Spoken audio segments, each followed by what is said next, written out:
Hi, everyone. Welcome back. This is your host, Estefania, aka NFTMami. I'm so excited today to welcome a very special guest. His name is Roy. He is one of the co founders of Embed, and he'll tell you a little bit more about himself.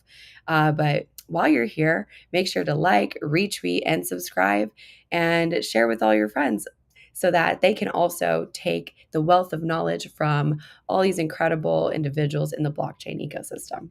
So I'm going to welcome Roy on stage. Hi, Stefania. How are you doing? I'm doing excellent. How are you, Roy? Great to be here, and thanks for having me.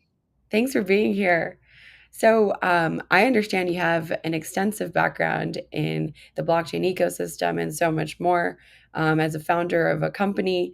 But please tell me a little bit about yourself and your journey into the blockchain space. Sure. So I actually come from about more than 10 years in ed tech. So I worked in Google for a good bunch of years. I worked in Criteo, another retargeting, one of the leaders in that space. And as I worked in these companies, I understood kind of that the majority of the value in that space is captured by those big platforms, right? By the Googles, the Metas, the TikToks, and so on, which kind of got me interested in a way to better capture and distribute value, right, to all the players in that ecosystem. And that research led me to be more interested in the blockchain and specifically token technology, whether it's fungible or non-fungible, as a way to capture value, which led me back in 2019 to do a bit of hackathons and join different initiatives of exploring that space, which eventually led me here, right, to kind of found Embed in late last year. That's incredible. And so you're inspired basically by the corporations kind of taking that sort of, because from what I understand, actually, embed is a way to earn while capturing sort of like being in the brand space. Can you tell me a little bit more about how embed works? Sure. I mean, the core concept of what we're doing is to better distribute value to the users, to the you and me and everyone else in that sense. So if you think about it, today when you scroll on social media, may it be LinkedIn, Insta, TikTok, even Google search, what basically you're doing is giving your attention for free, right? You are present there, you are engaging there, you are clicking, looking, viewing, commenting, and whatnot. And this action, this attention, is what's driving eventually the value for those big platforms. Like if you think about the GAFAM, right? Google, Amazon, Facebook, Apple, and Microsoft, market cap is $5 trillion, right? And that's mainly because of all of us. We are there. We are spending the time there, which allows them to talk to advertisers and say, hey, look at me. I have all these bunch of users that are here. Why don't you engage with them through me?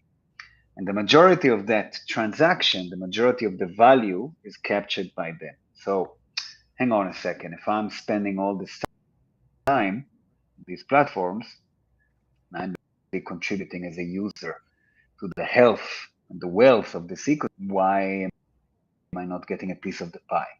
So Embed, which is very high level, a platform or a decentralized protocol to connect users that are passionate about anything, product, service, item, a trend, and to brands who want to engage and talk with those audience, where those users, those crypto users can monetize on their attention, can actually capture value thanks to giving their attention. That's kind of what we are aiming to do. That's amazing. And so do you perceive this being like a social media platform of the future that Mm. has a sort of creator economy attached to it?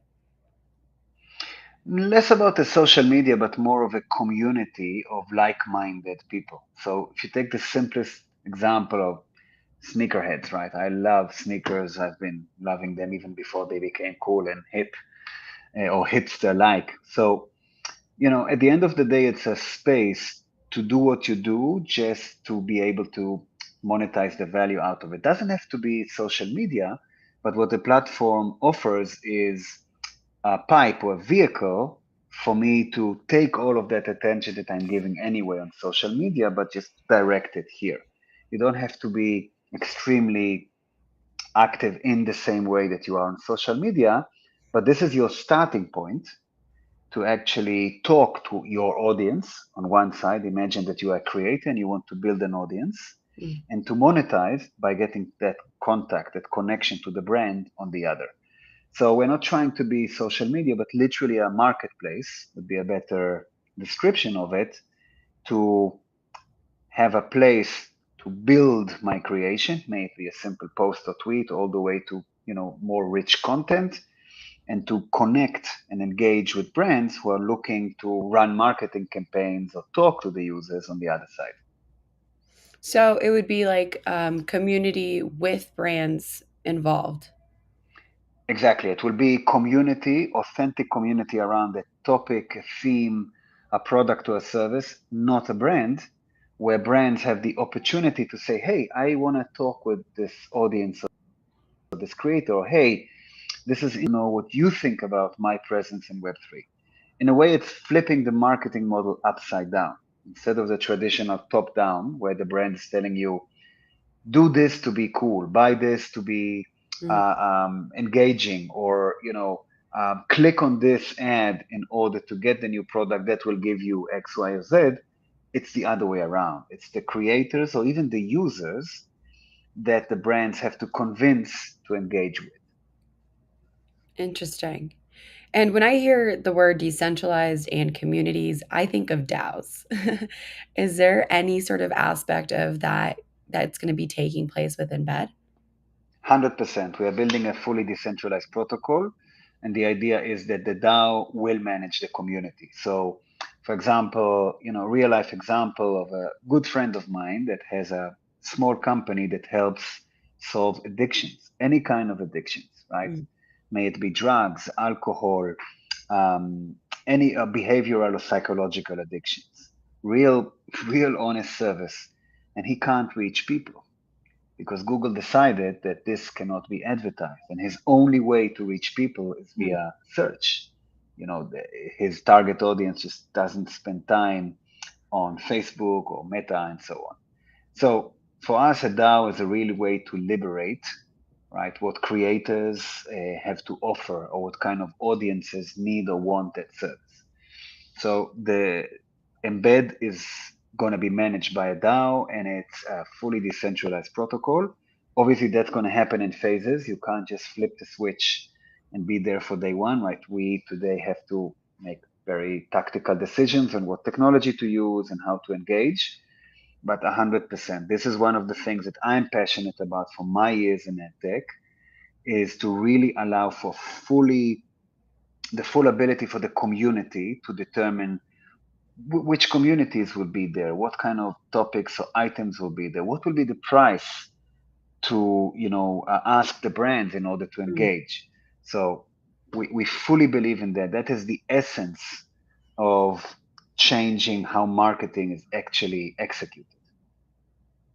Well, yeah, I completely agree with you and the change and shift of marketing because even today, when I go onto social media platforms, there's so many micro influencers now that are taking over feeds rather than it just being like an advertisement running through my phone as like an ad. And that in itself, I think, has much greater impact because it could be someone like my friend who doesn't necessarily have like 20,000 followers or 100,000 followers, but because they have that ability to sort of like influence or they know that they have say over something and it feels just more organic, it goes such a long way. um, so I'm very curious to like understand too just kind of how that dynamic will work is like do I log into this platform and say, hey, this is the brand I like and I would like to work with? And then from there, there are certain milestones I have to hit in order for payouts to happen. So it's a good point. You log into the platform, becomes platform on the user side, on the me and you side, right? And you can see all the different communities that are available to you. Might be art, might be luxury, might be, I'm giving a super simplistic examples, right? Might be a specific product like sneakers, might be these super cool and colorful shirts like you're wearing, right? Mm, And you decide which one is relevant for you authentically. This is not about which brands exist here, but which communities I really care about, because that's the only way that you will actually engage. You will actually care if there's a new message or topic or interest. Otherwise, you can't really fake it, right? If you join any, let's take an example from Web2, a group or thread, the only way that you will actually communicate and engage if you care. And once you're there, you can really see which brands are interested in what's happening in that community. So let's take a graphic design community where you have different brands, anything from makeup to luxury brands to brands that about trying to create community of artists. And you can see which brands want to engage with you, with the community, and you can choose which ones you want to engage with. You can see what they're willing to offer in order to talk with you. So let's take a real life examples like famous makeup artist company with products that want to ask you, what do you think about this kind of product? Or let's think about a t-shirt company that's trying to make their first steps into Web3 or the metaverse and are asking you as a user, would you wear this? Or what do you think my next product should be? Or a company that wants to co-create. They want to rebuild the brand bottom up in a decentralized environment and just don't know. So they're talking to the community and asking them, hey, help us define who we are, and we're willing to share with you the success, share rewards, or pay you for running these activities or campaigns. So you would log in to the platform, join or connect to the platform, able to see which communities are relevant. Our engine is able to curate you, to guide you or recommend which ones are most relevant to you, but you can choose whatever fits you best, see the activities that are there, choose which brands you want to work with, and actually start capturing part of that value of activities that you would do anyway. So might be commenting, tweeting, advising, mm. helping. We had a user, he wanted to do an unboxing video of a product that he really, really liked. The brand didn't even think about it, which ended up being a quite impactful activity for the brand and profitable for that individual user. That's amazing. And so these videos and the content, does it live on the embed platform or does it also go outwardly towards like the YouTubes or TikTok or Instagrams? Anywhere except the embed platform, right? So our platform Oh, connects the users and the potential brands. We don't want to limit, we don't want to control, we don't want to host any kind of information. Content is yours. So you might, we're talking about the next couple of years where the majority of the content is on the Web2 platforms as we know it. So you mentioned YouTube as an example. So the content is definitely there. But the engagement and connection happens on chain. It happens in that interface, in that marketplace that brands come and talk about which communities they would like to engage with and really converse with. And users come and organize around what they do today, right? So just imagine something similar to Reddit, but on chain. that's amazing. I mean, I can only imagine how the back end might look. It's like you have a ton of brands you can choose from. These brands are offering certain tokens for a certain type of post. And then me as a creator can come in and be like, hey, this seems cool. I like this brand. Maybe they send me something and then I film myself the unboxing. And that in itself gets other individuals excited. So I think that's really incredible and really exciting considering um, right now so many people are sort of just like advertising many things for free without even realizing it because they're just like wearing something or excited about something. And there's I'll almost tell like you. Pardon? It's a great example that you're bringing up. I found myself the other day on Reddit in a group related to sneakers that I really like. And there was a discussion there about one of the specific models that's a bit rare, and people were asking, questions. And I found myself spending, I don't know, 10, 15 minutes just helping a user that had questions about some quality issue of a product. I definitely don't work for that company, neither for Mhm. Reddit, obviously. And I thought to myself, hey, I contributed 10, 15 minutes of my time, and I'm very busy. And I really like doing it. I really care about the topic. And it immediately is a great opportunity to allow even a creator, like, writing a detailed review or recommending a color palette for a product. You are a creator. So why not take a share of that pie of advertising of brands that would love to talk with you and engage with you and even influence, right, how a brand or which other product would go. So a lovely example I think about is Lego, right? Who have a brilliant Web 2 or even offline community where they kind of crowdsource the audience to ask, what do you think our next story should be? Or which direction should we go? They do it today, right? And people do it for free because they love the product, they love the company, they are aligned with the vision. So if you have that affinity to a product or service or even a brand, this is what we want to facilitate, right? The ability for you to get your fair share, but also put your creative steroids, connect you with the brands and need to engage with Web3 audiences. They want your ideas, comments, creation, UGC, right? The user generated content to reimburse you or compensate you for that in a fair way. Yeah, makes a lot of sense. I'm just thinking right now in our conversation, we've name dropped Sephora, Legos, like we should be getting sponsored. Um, Next episode. But definitely makes so much sense because I know that I have some friends who are like in the modeling industry and there's apps that they can use that like says, "Hey, go to this shop, get something for free, just post a photo." But they don't necessarily get compensated for it. They just get free things. And like that's great in itself, right? But they have worked for the reach that they have, whether it be like the hundreds of thousands of followers on their social media platform or creating the trust around who their persona is online. And that in itself requires a lot of effort. It's like, it seems super easy just to post about your life, but a lot of what's happening in the influencer world is pretty curated. So it's really important to like be aware of what's going on. And I think that this also is going to bring this like hyper awareness for users in the future because we're going to be thinking about like, okay, why am I being sold this? How are they targeting me? What does this mean? And I do think that there's so much that even like the new generation shifting towards where, Mhm. from what I've heard, it's like they become sort of like immune to advertisement when they're going through social media. It's like, oh, this is an ad. They like look away or just completely ignore it. And it doesn't even like stick anymore. But maybe it does subconsciously, right?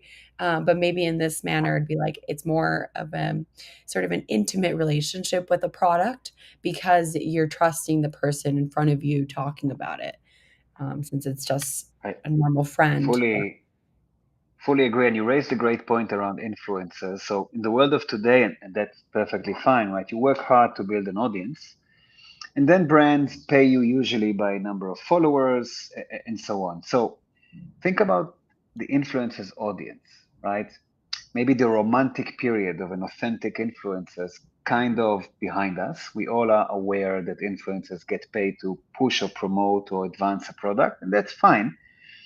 But in the let's say in the world of tomorrow, or especially on the blockchain, what we hope to get is to a bit more authenticity, right? So the vision is not to see this really small layer of influencers and kind of the body and the long tail, but even the everyday people or the mid tier, if you want, influencers or users or artists or creators that have a say in an authentic way. They might not have a following of millions, but their following know that they are authentic. They care about what they talk about. They care about the product, service, idea, political opinion. And these are the ones that we really want to supercharge, right? These are the people that we want to say, look, you might not have a million followers, but you have, I don't know, 2,000 followers that really trust you and believe what you say.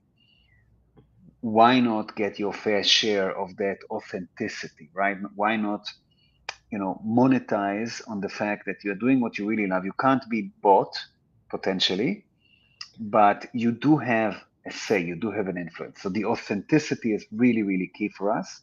And we think that this is probably, I don't know how to coin the term, as we micro or mid-tier influencers, this is where the opportunity lies. And you mentioned before also that all these interactions are going to be happening on chain. So I'm imagining like a brand has like a pool of funds living on chain, and then an influencer connects their wallet and sort of says, "Hey, this is what I want to do." Maybe then the funds go into escrow, and then once the project's complete, it gets released. Is that kind of how it's going to operate? Exactly. And not only that, but with our technology, the brand will only post pay. So it's only when the brand gets the value, and this is how we are trying, one of the ways to avoid, let's say, non-authentic interactions, is where these funds are automatically on chain released Mm, to that influencer or that user. You don't have to be a professional influencer, right? So that's exactly the point. We want to make sure that the funds are filtered to the people that are taking meaningful actions that are relevant to the community that they are part of. So it's exactly like that. The brand will buy in, will take those marketing funds, and smart contracts will release them based on the relevant activities. hmm. And so, do you foresee this living on like like an Ethereum chain or like an L2? So definitely a chain agnostic. That's kind of the vision probably of every Mm, on-chain initiative. Ethereum is going to be the easier choice just because of it's still 75% of all, let's say, meaningful applications run on ETH. There's no other way. But the vision is chain agnostic. We are starting in a place which can give most value to both sides, and then moving on from there. okay. Yeah, makes sense. Ethereum is the internet of blockchain, so that's where everything lives. Makes a lot of sense. My concern usually goes towards like just like high fees, but hopefully with the merge, that will change drastically and it'll influence the way people Exactly, use it. So that's quite exciting. Speaking of the merge, exactly the point. what do you think is going to happen? Oof, I mean, it's opening every day. You can find 10 or 15 opinions online. So I want to be quite careful with that prediction, especially in the market that we are in. But eventually, cost of transaction has to go down in order for this to go wide as possible. The question is the base layer of technology, and then I think the real opportunity is in the compute level, right? Not necessarily at the technological level. For example, the merge is one example of that, but can we find more efficient ways to represent transactions, um, even on more expensive chains like Ethereum? So I know that there are a couple of startups trying to tackle that on batching and so on. But Mm, honestly, I think as time will go by, we will see the cost per normalizing or a bit more efficient ways to register transaction. I think you will see a bit of a balance between full decentralization from moment to a bit more transitional approaches, because the less decentralized you are, the more flexibility you have. You have a trust question with your users, but people also get the point. You can mint for free, but you pay the gas fees. It's really free. Will you be willing to absorb part of the fees but still stay decentralized? So it's not only a technological question, but the question of where are you on that axis, on the continuum of decentralized versus centralized.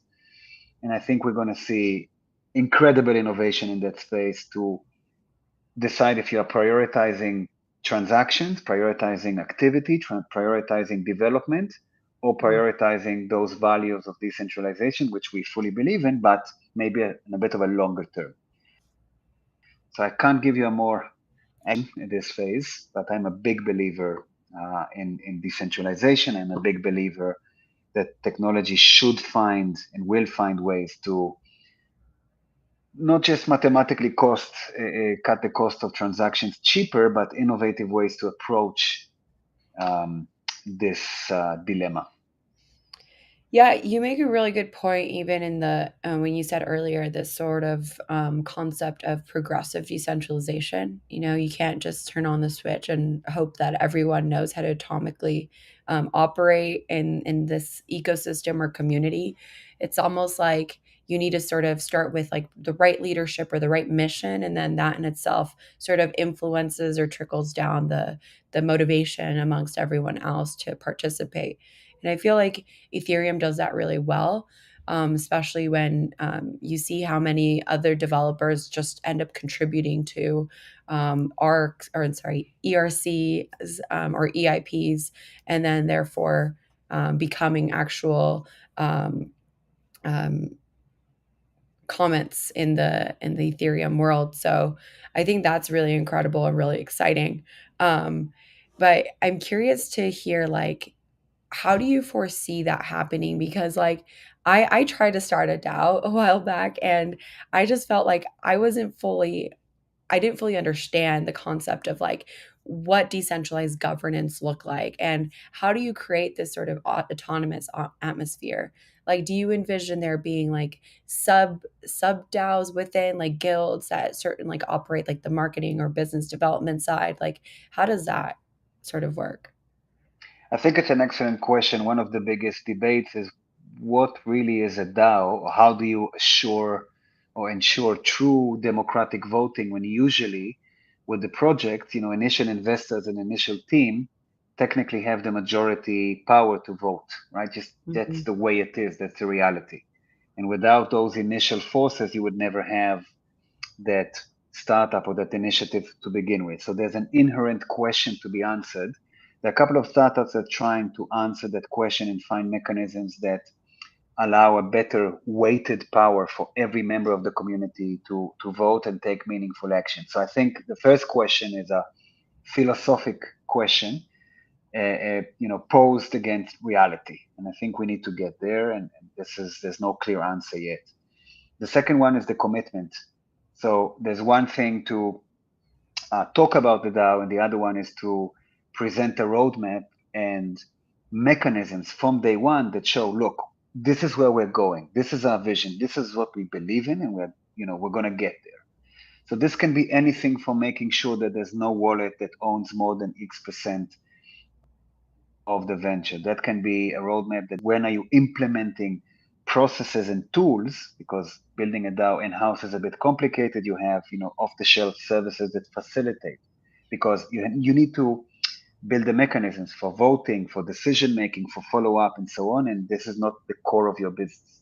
So I think the word DAO incorporates a lot of preconditions, as I mentioned. So the vision itself, the technology, the allocation of tokens, even before you get to, okay, now that we have this animal DAO, what will it vote on?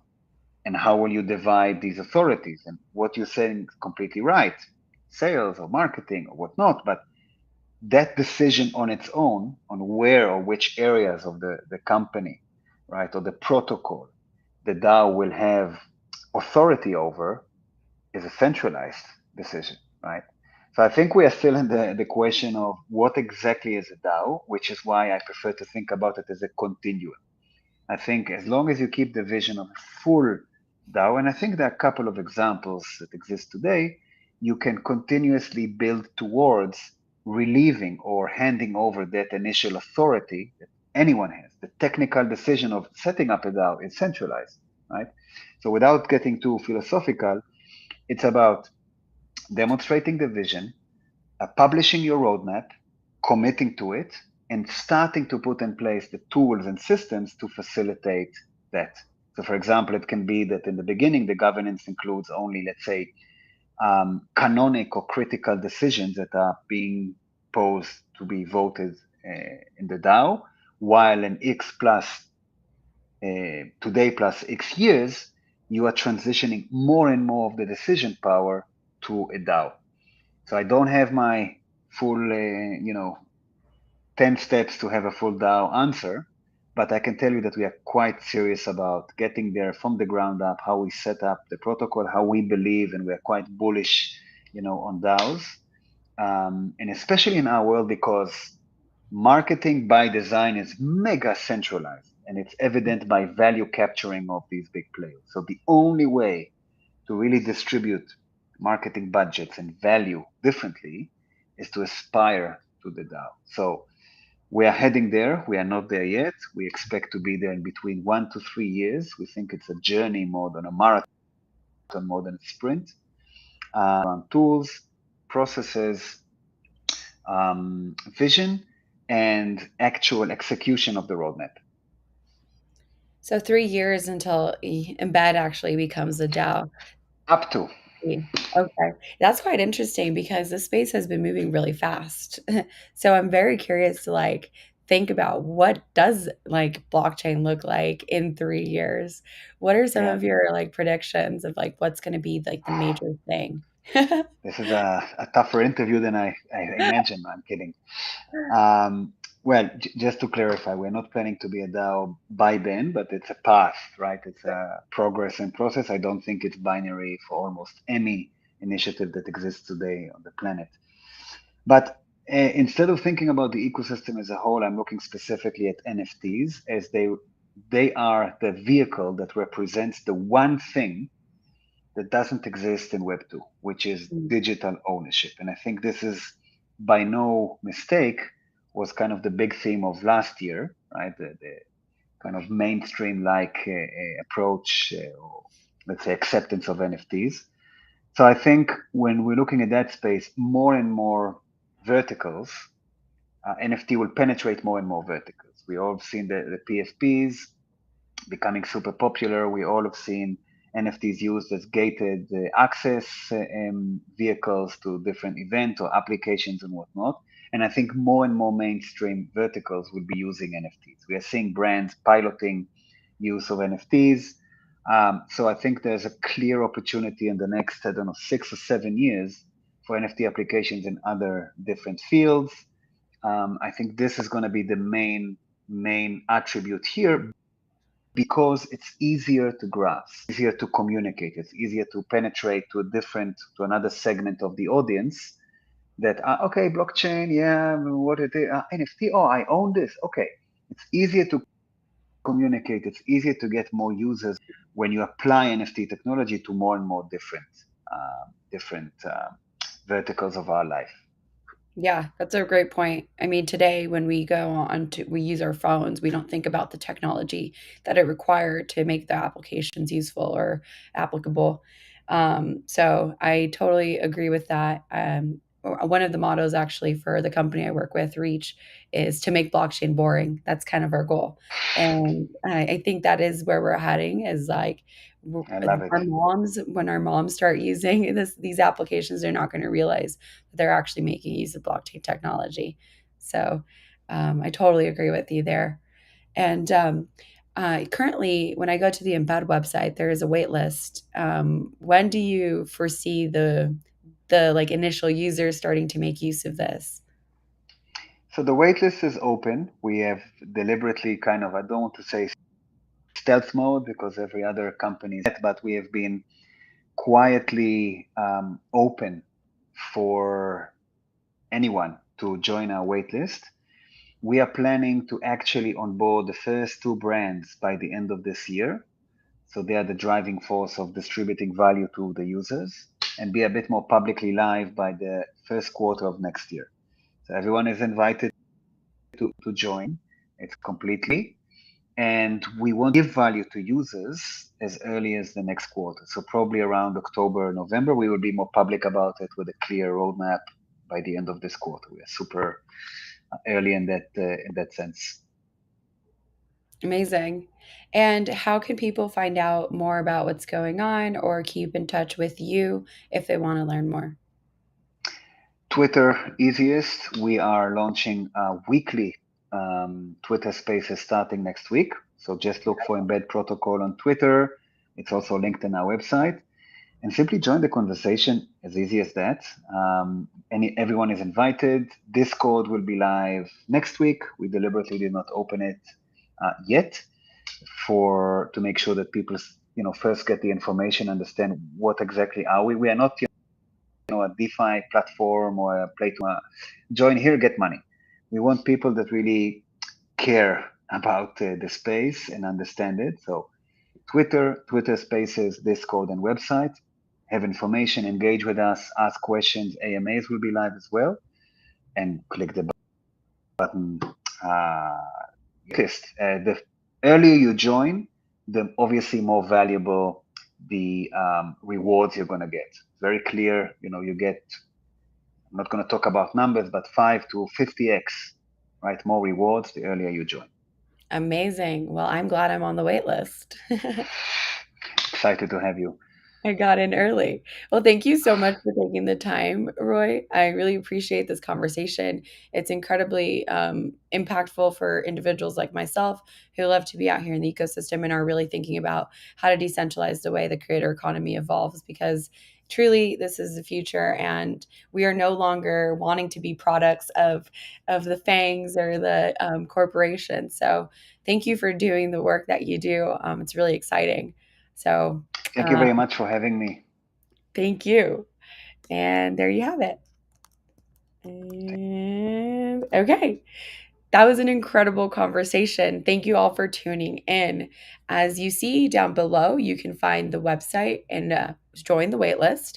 Also, find out more about the Discord, Twitter, etc., and read a little bit about what Roy is up to with his team. There's actually an incredible interview there that was featured during Paris NFT Day that I quite enjoyed watching. So take a look there if you want to learn more. It's incredible how many individuals are entering the ecosystem. So there's a lot more that we have yet to discuss and learn about. And so stay tuned.